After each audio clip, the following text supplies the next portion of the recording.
Hello, everyone. It's Donna, and I'm here with what I call my twins, my two big Amaya dolls.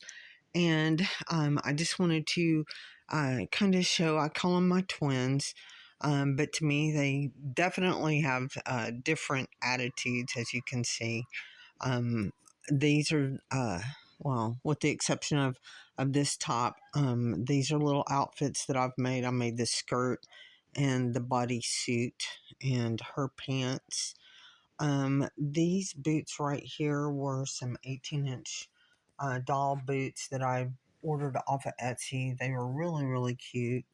They've got a button detail or a buckle detail over here. They're really, really nice. I do like them. Um, as you can see, they have their own personalities here. This little girl, she's got a little pinky ring on. I don't know if you can tell it very well.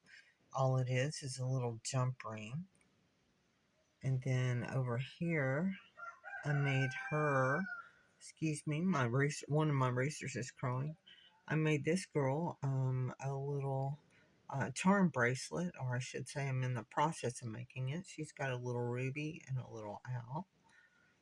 And she has on a little owl necklace that I made. And this one has on what was going to be like a double layer necklace here, but I didn't make them short, or the short one, I don't think I made it short enough, so I may have to modify that and take it up. But anyway, I just kind of wanted to show you the girls and let you see them in something other than Rainbow High clothes, well, with the exception of the one top. Talk to you later. Bye.